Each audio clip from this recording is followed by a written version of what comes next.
Gasilci dajo veliko na tradicijo, zato se vsako leto potrudijo, da tekmovanje kljub finančni podhranjenosti izpeljejo, saj vsako tekmovanje pomeni tudi gasilsko vajo in obnavljanje veščin. Za člane in članice imamo tekmovanje normalno tekmovanje po CTIF-u, trodelni napad in druga vaja pa je hitro sklapljanje. To pomeni samo sesalni koš, sesalni vod pa tekmuje samo 7 tekmovalcev, ne 9, tako kot je v trodelnem. Za veterane imamo pa vajo raznoterosti in vajo normalno skidranta za 7 gasilcev.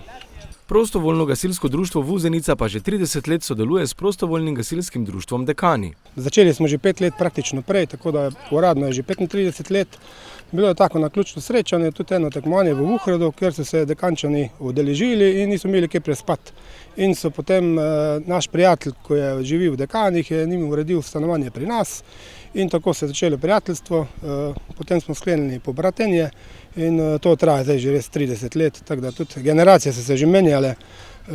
Tudi starejši, ki so podpisali, nažalost jih ni več, ampak jaz mislim, da to treba vleči naprej, ker to je res, mislim, da smo eni izmed redkih v Sloveniji, ko imajo tako dolgo tradicijo, da držimo še to naprej. Tekmovanja se tako vsako leto udeležijo tudi prijatelji iz Dekanov. Vsakeč, ko prijemo sem, se počutimo, smo dobrodošli, se počutimo v redu, ne? Tako da v bistvu vsakeč z veseljem prijemo sem v Vuzenico, tako da nam ni težko.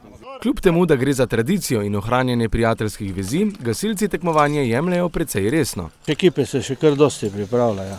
Mi imamo danes tu prisotne 4 enote. Sicer je problem, ker so že nastali malo dopusti in je pač kakšna enota odpadla, drugače pa udeležba še kar zadovoljiva, tako da smo lahko zadovoljni. Zadovoljni so bili tudi tekmovalci. Po rezultatih mislim, da nam je kar dobro šlo. Za požarno varnost se v Sloveniji torej ne rabimo bati, čeprav si prav gotovo vsi želimo čim manj gasilskih intervencij.